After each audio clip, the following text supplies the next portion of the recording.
Man, my nigga, I'm talking about boxing. They not talking about boxing. They talking about something different. They talking about, nah, this is the business. We talking about we talking about what we can do to generate money without taking the risk. Well, we ain't paying that dude the type of money he want, and guess what? That's more of a high risk, anyways. You know, even though Tate could probably beat Devin Haney, he could probably beat Shakur, beat those guys. But they're like, no, we ain't got to do that. Those guys need us. We don't need them because what we doing is working for us. We following a money blueprint. I want y'all to hear this. It's just a small market. That's why it's such a niche sport. I can tell you to the T how many people who actually support boxing. Mm-hmm. Yeah. How many people who actually buy the pay-per-view? Because I have the reports from the first very pay-per-view we ever did. You know, I know what the mark. I have mastered this. How many? You know, how many was it? It's a couple 100,000 people that are diehard fans, but that's it. Did you hear what he said? Hold on. He said it's a couple 100,000 people that are diehard fans, but that's it. How many casuals do we have in boxing? Like the casuals that's in the sport of boxing right now, that's running the block, they are fans of modern day WWE. They are fans of probably reality TV or whatever. Like, these guys come from, they are fans of, like, this is it. Check this out. He said 200,000. I want y'all to hear some more. Wow. That's from Tank's first pay-per-view? Or which? No, I'm just saying the first one you ever did. I'm saying as a whole, as a boxing as a whole, there's only a couple 100,000 fans that are diehard boxing fans. Now, whether they decide to watch, buy, or whatever, but that's the whole concept of it. Like, that's everything. Mm-hmm. So that's as big as you're going to be unless you think outside of the box on how you're going to get more fans. Yeah. Okay. And we figured that out. You know what he said? He said, "Listen, that's as big. I want y'all to hear this, bro. This as big as you. That's as big as you're going to be unless you figure out how to get more fans.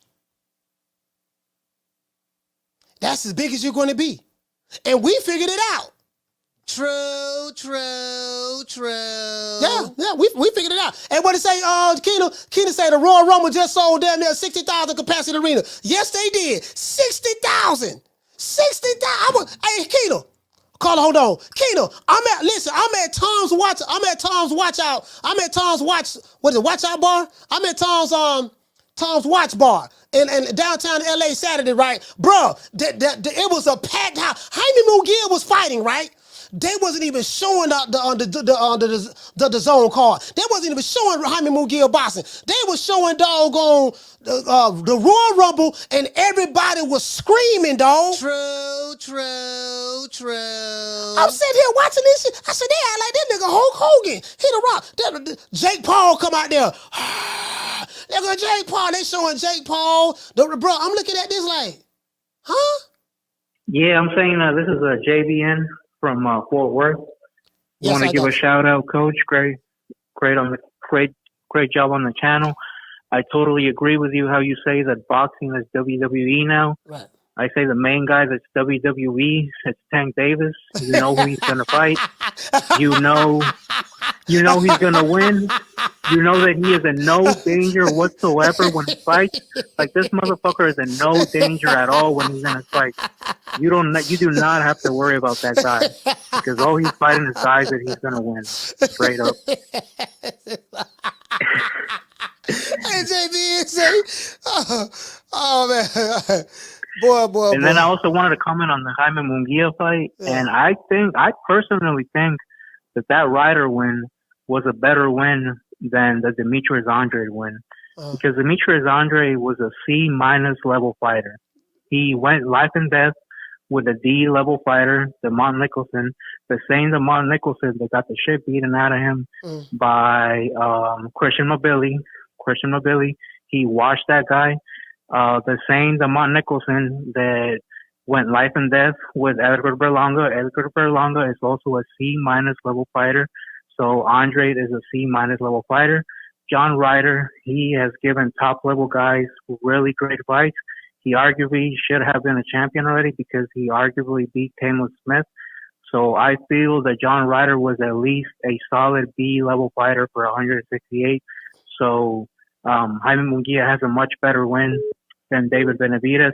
Also Jaime Munguia just got to the 168 division, and he already fought a top 10 guy. It took David plus 10 years to fight a top 10 guy, which was Caleb Plant, that had already gotten knocked out that by Canelo, and he could have knocked out. At least Munguia knocked out the guy that Canelo could have knocked out. So like I said, I feel like that is a much better win than anything David has done recently. And another thing is that, like, you know, it really makes me mad that a lot of guys just want to put every single blame on Canelo, but you really do have to blame Al Heyman, and you have to blame David Benavidez, because if he's not giving you the fights that you want, and he's not giving you what you want, then why are you still there? You know, you should have been out of there a long time ago if you're not happy with the fights that you're getting. What do you think about that, Coach? I mean, bro, it is what it is at this point, man. Like I feel like I get your point as it relates to Tank Davis.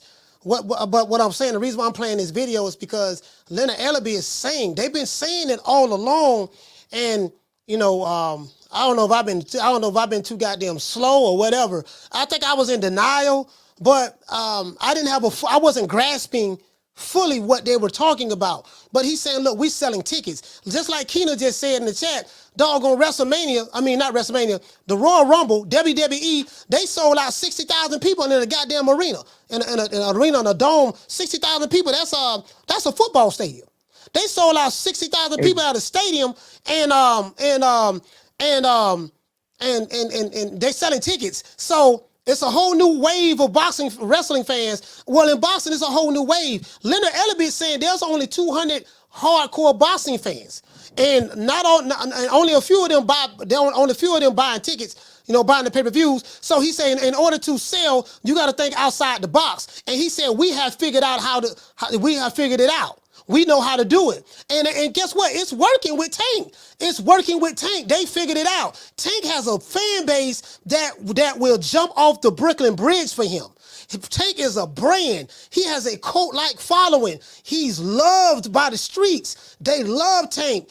And Bill Haney wants that type of love for Devin Haney. Devin Haney wants that type of love, but he's not going to get it. Tank got that on lock.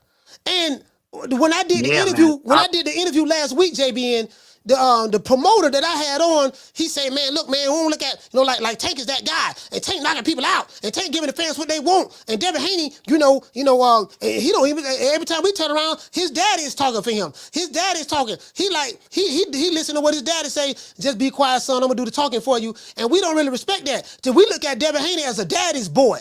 Tank is more of what we want, what we're looking for. You know, Tank is our guy. Devin Haney is looked upon as a daddy's boy, and that's why we don't respect him like that. And this is what the guy said. I got an interview dropping at 6:30. That's what he said. Man, Tank is a coward. I don't know what he's talking about.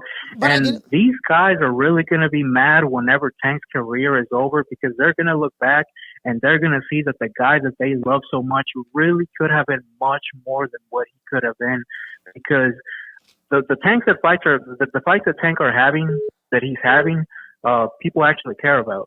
Anybody else that was fighting, the guys, like if somebody else was fighting Rolly or somebody like that, then nobody would care. Right. So imagine if Tank was fighting a Lomachenko, was fighting a Devin Haney.